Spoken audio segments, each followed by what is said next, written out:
Bonjour Philippe Zilbertan. Bonjour. Vous êtes professeur d'entrepreneuriat, de stratégie et d'innovation à l'EM Lyon. Vous êtes chercheur associé à Polytechnique et vous venez de publier Effectuation, les principes de l'entrepreneuriat pour tous, qui a été publié aux éditions Pearson et qui a reçu le prix du meilleur ouvrage de management de Consulting France, ex-Syntec, en partenariat avec la FNEJ. Alors on va parler de cette effectuation, mais avant cela, je voudrais évoquer l'un des messages clés qui ressort de votre livre.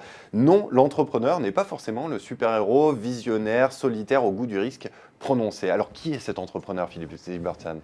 Eh bien, l'idée que je défends avec Effectuation, c'est que cet entrepreneur peut être tout le monde. Et ce qu'on observe quand on regarde qui entreprend, c'est justement qu'on a une très grande diversité. Alors on a tous en tête Mark Zuckerberg, Steve Jobs, qui sont des entrepreneurs extraordinaires. C'est bien pour ça d'ailleurs qu'on parle d'eux. Alors qu'en fait, l'entrepreneuriat, pour l'immense majorité des entrepreneurs, eh bien, c'est une action au quotidien faite par des gens qui ont leurs qualités, leurs défauts, et qui créent des choses qui ne font pas forcément la couverture des magazines, mais qui pourtant créent de la valeur, créent de nouveaux produits et de nouveaux services. Alors pour que tout le monde puisse devenir entrepreneur, il s'agit toutefois de changer de logique. À vous lire, il s'agit de passer d'une logique causale à une logique effectuale, d'où effectuation, à savoir construire ses projets à partir des moyens à disposition plutôt qu'en fonction des objectifs à atteindre. Oui, alors on a tous été formés avec l'idée qu'on doit d'abord définir un objectif. C'est en stratégie, en entrepreneuriat, voilà. Quel est mon objectif? Et après, derrière, comment puis-je atteindre cet objectif avec des ressources? Typiquement, lever de l'argent, acheter des machines, embaucher des gens. Ce qu'on observe, c'est qu'en fait, beaucoup d'entrepreneurs font différemment. Ils se disent, qu'est-ce que j'ai sous la main? Alors, ce qu'on a sous la main, typiquement, c'est ses connaissances, sa personnalité, les gens qu'on connaît, des ressources éventuellement qu'on peut avoir à disposition. Et ils se disent, eh bien, qu'est-ce que je peux faire avec ça? Donc, on a un renversement de logique à partir des ressources disponibles. Que puis-je faire? Que puis-je imaginer de faire?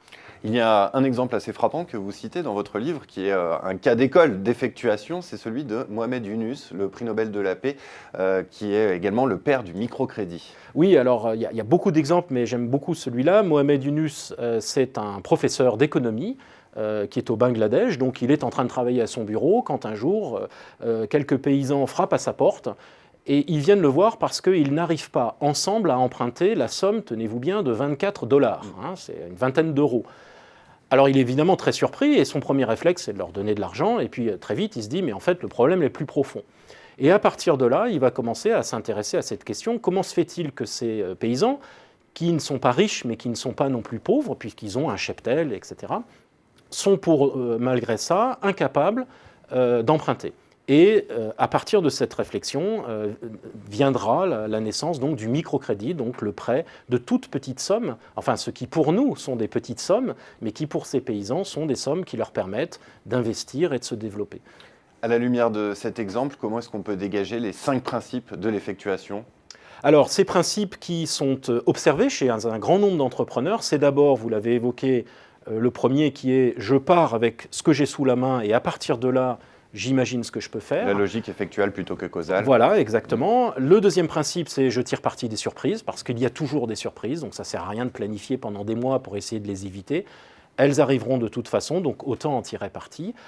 Troisième principe, c'est pour décider, je me base plus sur ce que je suis prêt à perdre que ce que je peux imaginer gagner. Donc typiquement, on va dire, je vais me lancer dans ce projet, je vais y consacrer quelques mois. Si ça ne donne rien, je chercherai un job. Ensuite, on a un principe, et là qui est vraiment fondamental, le quatrième principe, qui est ce qu'on appelle le patchwork fou. Hein, c'est, au fond, un projet entrepreneurial se développe en travaillant avec les autres. Et donc, on quitte l'idée de l'entrepreneur génial, créatif, qui sait tout et qui s'appuie sur les autres pour exécuter, pour avoir un entrepreneur qui n'est pas un génie créatif, qui a des qualités et des défauts, et qui s'appuie sur les autres pour compenser ses défauts et pour construire quelque chose. Et le dernier principe, qui est presque philosophique, qui est le pilote dans l'avion, c'est de dire que rien n'est écrit à l'avance et que le rôle de l'entrepreneur, on l'a vu avec Mohamed Yunus, c'est au fond de faire mentir des tendances que tout le monde pensait inévitables, et ça, c'est le domaine de l'innovation. Eh bien, merci beaucoup Philippe Zilbertan. Je rappelle l'apparition de votre livre Effectuation, les principes de l'entrepreneuriat pour tous, un livre qui peut, pourquoi pas, susciter quelques vocations, puisque l'entrepreneur n'est pas un super-héros. Merci encore et bravo pour votre prix. Merci. Merci beaucoup.